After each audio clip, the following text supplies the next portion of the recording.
Gracias por seguirnos en Telesur. Soy Luis Francisco Blandón desde Caracas, Venezuela.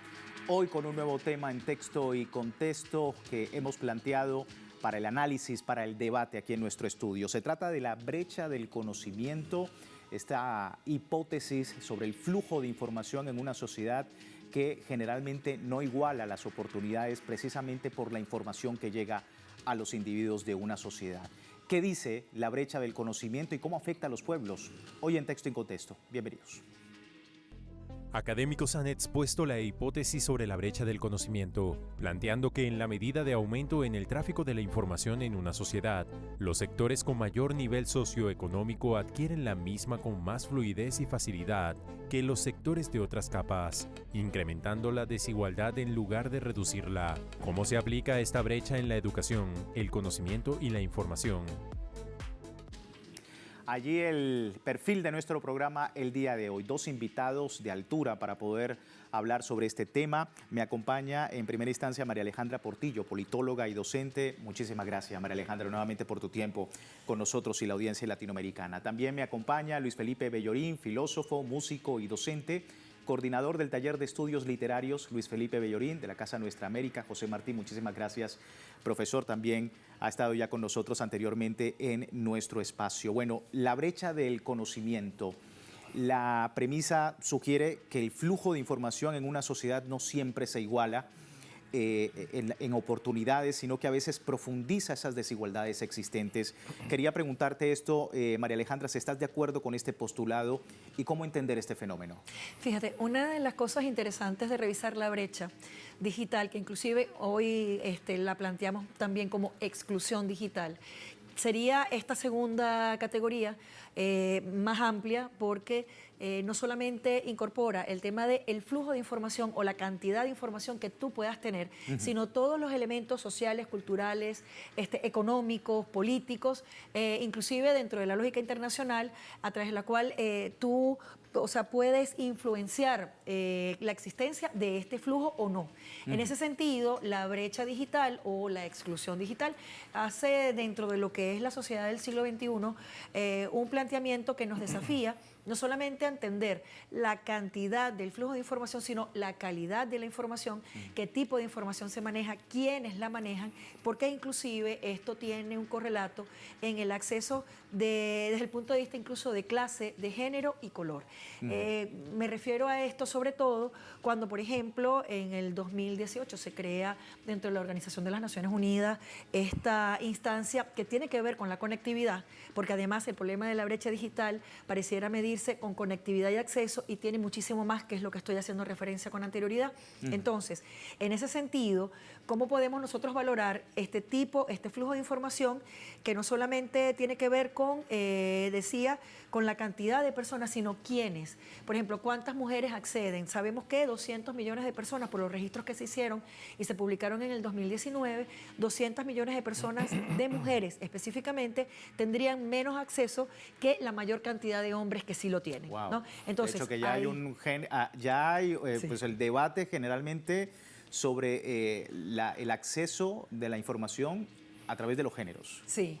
Es decir, que es la desigualdad dentro de la desigualdad. Okay. Por eso te decía, es decir, hay una cosa que tiene que ver con la brecha digital, sí, pero si queremos profundizar, analizarlo desde la exclusión digital, lo podemos ver desde distintas maneras, ¿no? Sobre todo por una interseccionalidad, no viendo la interseccionalidad desde el punto de vista liberal, ¿no? Sino cómo nosotros podemos esta categoría de clase irla de alguna manera desagregando en elementos que están asociados a la etnia, en elementos que están asociados al género, en elementos que están asociados al tema de lo económico. Ahora, María Alejandra, ¿hay algún ejemplo práctico para que la audiencia pueda, digamos, enfocarse un poco en lo que significa esta brecha del conocimiento y cómo está afectando precisamente a la población de una sociedad? Uno de los grandes ejemplos que nosotros podemos recoger fue las consecuencias que tuvimos dentro de esta exclusión digital, de la brecha digital durante el COVID-19. Durante el COVID-19, ¿quiénes teníamos acceso? Claro. Es decir, ¿no? Es decir, por ejemplo, el sistema de países a lo largo, ¿no? Pueden ser las escuelas o las universidades, específicamente pudiéramos hablar de las universidades. ¿Cuáles de estas universidades tenían efectivamente acceso a conectividad. E inclusive, lo que hacía referencia en la pregunta anterior, si tú tienes conectividad, ¿qué tipo de información tienes a la cual tú tienes acceso? Y eso nos lleva también a otro debate. Es decir, desde el punto de vista práctico, las universidades durante el COVID-19, inclusive hoy en día, donde inclusive se han resuelto algunos elementos del acceso a la tecnología y la conectividad, nos preguntamos sobre qué tipo de información entonces nosotros vamos a acceder.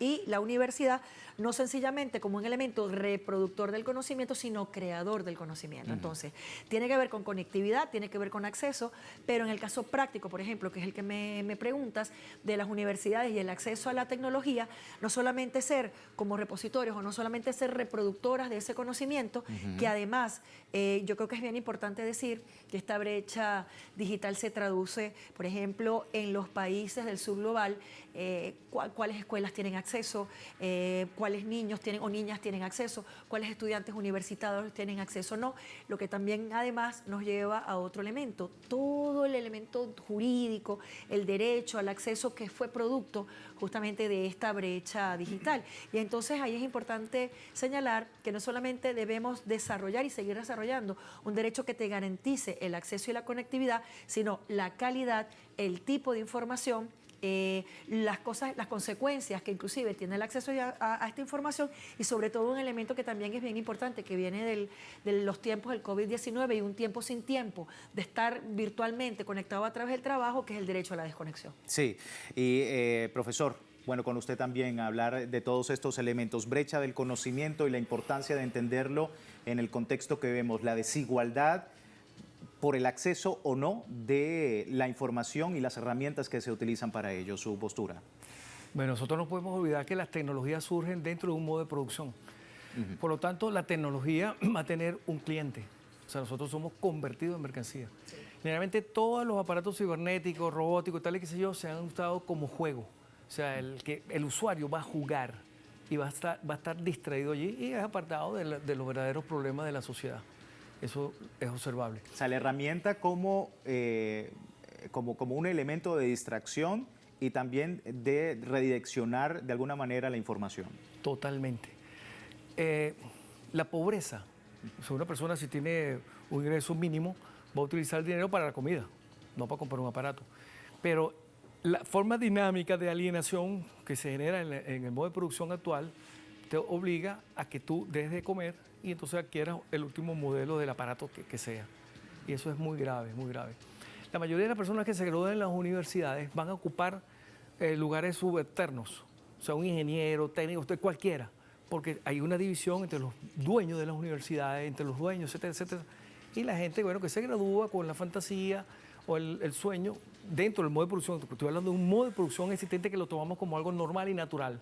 Que no es nada natural ni nada de eso, es histórico. ¿Está vinculado la brecha del conocimiento al capitalismo? Totalmente, y a la religión. El primer golpe que hay durísimo se da a finales de la Edad Media, comienzo del siglo XVII, XVIII, con la Ilustración. La fe y la razón. Ese es el primer enfrentamiento. Ya en las épocas del año 1500, 1600, Copérnico, Galileo Galilei habían comenzado por quitarnos la cuestión geocéntrica, lo heliocéntrico. Sí. Ahí comienzan las primeras frustraciones. Y bueno, eso pasa a la ciencia social y pasa a por el caso Freud, cuando es la razón. O sea, la razón, y por detrás hay algo que está dominando la razón. Eso ha sido estudiado. Psicoanálisis. Claro, psicoanálisis con todas sus facetas. Nosotros somos ahorita manejados de una manera conductista increíble. Toda la cibernética y toda la educación se mueve, todos estos algoritmos se mueven con puro conductismo puro. Y eso es grave, grave. Porque nosotros estamos pensando que somos libres, que bueno, al tener este aparato, que tenemos esto, que lo otro, somos libres. No, no somos libres nada. Todo eso se ha instalado una falsa conciencia, se ha instalado en nuestra mente una información falsa. Es decir, nuestros gustos han sido instalados, no hay gusto verdadero. Y eso es una lucha que, bueno, que por lo menos yo me planteo. Nosotros somos periféricos. La sociedad periférica, la profesora habló del sur global. Sí. Ellos han sido, en la distribución mundial, hay una distribución del trabajo. Entonces, bueno, estos países van a ser monoproductores. Van a producir esto y esto. Entonces, todo lo que es valor agregado se lo dejamos al centro, a las metrópolis. Y eso sigue siendo vigente y real. Esto es una verdad. Sí. María Alejandra, hablar de este tema también, ¿no? Los algoritmos en medio del debate sobre la brecha del conocimiento, obviamente no ha sido una hipótesis que se formula desde hace poco, sino que ya tiene mucho tiempo, pero en la era digital, ¿cómo estás viendo también el impacto que ha tenido y sobre todo los algoritmos? Yo diría que debemos ver el tema de los algoritmos, lo conversábamos hace un momento, el hecho de que el sujeto o la persona piense que a través de un permanente me gusta o que de alguna manera se reproduzca dentro del algoritmo, que por cierto yo creo que aquí es importante señalar que la información que nosotros producimos cuando nosotros interactuamos con las redes sociales, cuando estamos conectados, eso también se convierte en mercancías, ¿no? Usted decía, bueno, estamos presentes en el modo de producción capitalista y en ese modo de producción capitalista no solamente que el sujeto se convierte en mercancía, sino todo lo que inventa, todo lo que crea, todo lo que cree y todo lo que sueña o quiere o le gusta. Entonces, en ese sentido, el algoritmo es nuestra representación de alguna manera virtual en los espacios a través de las redes sociales, por ejemplo. Y eso está atravesado evidentemente por la tecnología. Entonces, la generación del algoritmo, ¿qué tanto espacio de libertad real es? Es decir, si yo solamente reproduzco lo que a mí me gusta, entonces yo voy a dejar de ver lo que no me gusta. Y en ese sentido tú estás preso por ese algoritmo que reproduce un gusto permanentemente para tenerte aquí, digamos, preso o sujeto al tema de la conectividad. Por eso decíamos, la exclusión digital, la brecha digital, no solamente es el acceso a la cantidad de tecnología o la cantidad de conectividad, sino qué tipo de información tenemos allí. Y por otro lado, yo diría que una de las guerras fundamentales que en este momento se genera es la guerra cognitiva. Sí. Es decir, hemos pasado por diferentes modelos de guerra, modelos bélicos, y en este sentido, la guerra cognitiva que también se da en estos escenarios de virtualidad, de conectividad, ¿cuáles son entonces sus efectos? El algoritmo es una de las grandes herramientas de esta guerra cognitiva, ¿no? Y de cómo entonces tú te conviertes en un reproductor de elementos identitarios que te son ajenos. Entonces, yo creo que allí recuperar espacios, estar consciente, que es lo que decía el profesor, cuando nosotros hablamos de cuál es la construcción filosófica, política, realmente de la conciencia de nosotros o nosotras frente a la tecnología, es fundamental para que nosotros podamos entender no solamente el tema de la guerra cognitiva, sino cuáles son las consecuencias de la tecnología hoy. Hay gente que piensa, es imposible, la tecnología es indetenible, tú nunca te vas a poder desconectar. Es cierto, pero también es cierto, es el cómo, que es uno de los grandes retos de nosotros desde el sur global, repito de nuevo. Y lo que comentan, ¿no?, algunos expertos sobre la idiotización también pudiese decirse sobre las redes sociales y cómo se está abordando en el mundo. Vamos a estar hablando de esto luego de la pausa, una breve, si me disculpan, y más adelante seguimos abordando este tema tan interesante como hemos visto, lo que es el proceso y la hipótesis de esta importante pregunta, ¿cómo afecta a los pueblos la brecha del conocimiento? Ya regresamos.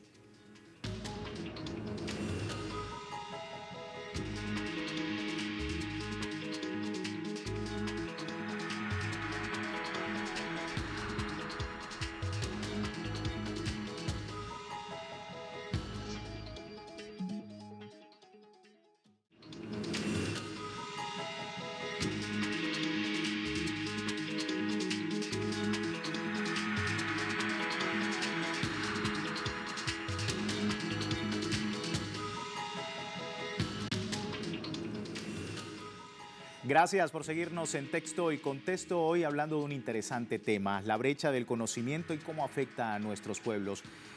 Profesor, hablábamos antes de la pausa de la idiotización, como comentan algunos expertos. Veía hace poco una noticia en la que en Estados Unidos, en la ciudad de Los Ángeles, hay denuncias y por supuesto la condena de grandes como YouTube o como Meta que han pagado una cantidad de millones de dólares precisamente por esa influencia negativa que está generando en los jóvenes, sobre todo de lo que se comentaba en ese juicio era que efectivamente las personas estaban muy idiotizadas con ese contenido. ¿Cómo está afectando, vamos a llevarlo hasta acá, hasta nuestro pueblo, cómo está afectando esta situación, el flujo de información y cómo se idiotiza a la gente con todo esto, con todos estos relatos desde las redes sociales? La diferencia es la doxa como opinión y el paso del pensamiento crítico del análisis. Toda persona que se mantiene en la doxa puede ser idiotizada, porque el idiota es una persona que está sobresaturada de información. Son idiotas, manejan tanta información, pero sin profundidad. Entonces nosotros manejamos la doxa, la opinión, y entonces opinamos. Nos montamos un taxi y entonces el taxista escuchó algo en la radio y lo reproduce. No hay análisis, ¿entiendes? La Tierra es plana. Entonces, no, la Tierra es plana. No, la Tierra es redonda. No, la Tierra es redonda. No, la Tierra es triangular. No hay análisis. Entonces, el análisis es poner en cuestión y nosotros necesitamos aprender a poner en cuestión. Mira, con respecto a lo anterior, porque quería hacer un enlace allí, Sí. uno de los peligros más grandes que hay en la brecha del conocimiento es la pobreza, la miseria. Y por supuesto esta palabra que duele, que es la ignorancia. Hay pueblos completos que se mantienen en la ignorancia. El hecho que nosotros manejemos la robótica y la cibernética en las últimas generaciones en tecnología nos hace que realmente seamos alfabetos, que estemos alfabetizados con respecto a esas tecnologías. Podemos manejar, saber a dónde prender, apagar, etcétera, etcétera, pero no sabemos cómo funciona eso. Y agarramos y botamos, entonces compramos el siguiente aparato. Cuando hacemos una llamada, recibimos una llamada o cualquier otro tipo, por ejemplo, en mi condición, yo utilizo ciertos programas por mi condición visual. Sí. Y entonces yo le hablo a Wikipedia, le hablo a Génesis, etcétera, etcétera. Claro. Y entonces ahí tengo una herramienta importantísima. Pero cuando yo incorporo la palabra ignorancia, o sea, ser ignorante, es una gran responsabilidad. Porque dentro del marco del desarrollo de los modelos económicos, nosotros nos mantienen en la ignorancia y en la miseria. Por eso tomamos como a la cola. Entonces hay transferencia de tecnología. La tecnología del centro tiene 20 o 25 años con respecto a la tecnología que nosotros estamos manejando. Sí. Por lo menos los chinos, la cultura china, tenemos que aprender de ellos. Tenemos que aprender de Confucio. Tenemos que aprender de las analetas. Esto lo digo con mucha responsabilidad. Tenemos que aprender de nuestros aborígenes. Ver a los guaraos, a los yanomami, ver a los guayú. Ahí hay demasiada sabiduría. Este es José Martí, por ejemplo, en ese artículo que se llama Nuestra América, en el párrafo número 6, habla que nosotros tenemos una colonización, estamos colonizados a nivel mental, pero eso hay que desglosarlo. Entonces, cuando estamos tocando estos temas, tenemos que ver cómo estos elementos de conocimiento nos siguen poniendo en temas de estado colonial mental. Sí, ahora otro asunto muy importante en todo este asunto, María Alejandra, es que en esa tesis de la brecha del conocimiento muchos expertos dicen que el objetivo central es mantener pobre al que ya está pobre, o sea, mantener la pobreza directamente en las personas con menos recursos. ¿Estás de acuerdo o cómo se explica eso? Eso nos lleva a pensar o repensar cuál es, digamos, el rol o cuáles son los efectos de la ciencia, la tecnología y la innovación. Yo, haciendo referencia a la palabra idiota quiere decir que está fuera de lo político, que está fuera de la política. Cuando nosotros nos referimos a cuáles son los efectos de esta exclusión digital dentro de la construcción, no solamente que la idiotez te aleja de la política, sino cuáles son las consecuencias de la construcción de ciudadanía. Y en ese sentido, yo creo que es importante recuperar la idea que efectivamente el uso indiscriminado, y que ese es el tema, el uso indiscriminado de las redes sociales a través de la cual vemos la tecnología, se traduce en este alejamiento. Sí. ¿Qué sucede si nosotros tomamos todo este elemento de la tecnología y lo resignificamos? Es decir, como si la política puede verse traducida a través de la tecnología, a través de la ciencia, a través de la innovación, para poder sentar las bases, por ejemplo, de nuevas formas de ciudadanía, de nuevas formas de interacción, de nuevas maneras de gobernabilidad y participación. Ahí me lleva la pregunta, hablabas de política, pero sí, me lleva la pregunta de qué temas acortan o expanden la brecha del conocimiento. Ok. Las políticas públicas que están orientadas, por ejemplo, al tema de la ciencia y tecnología, la pudiéramos ver desde distintas dimensiones.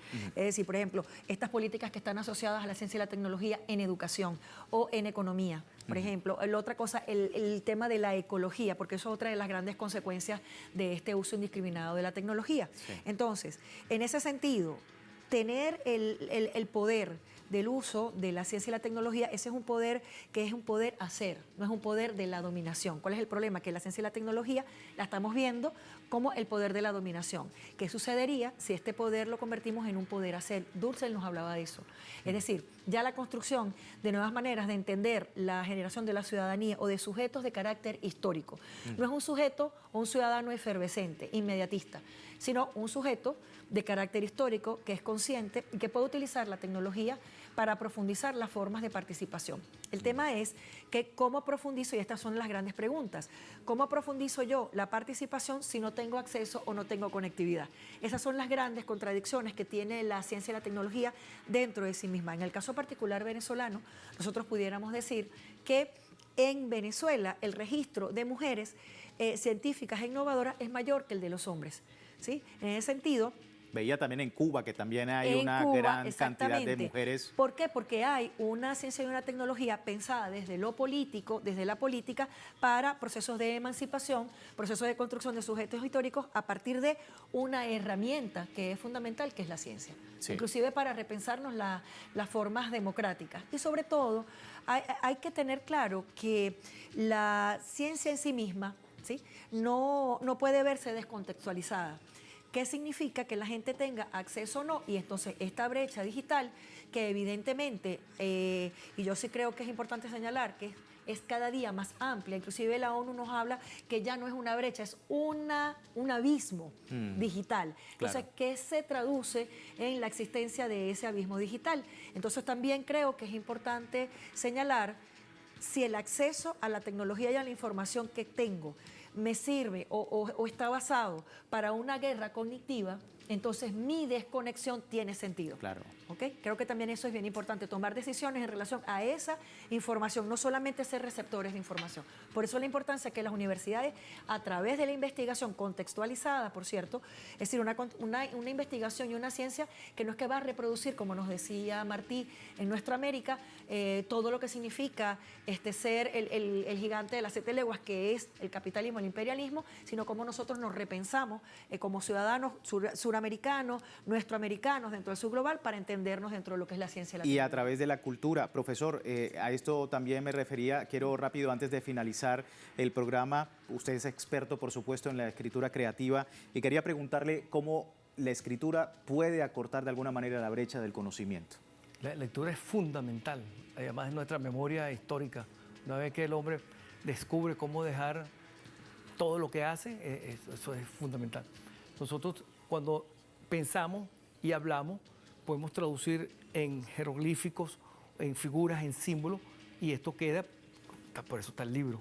El libro es fundamental.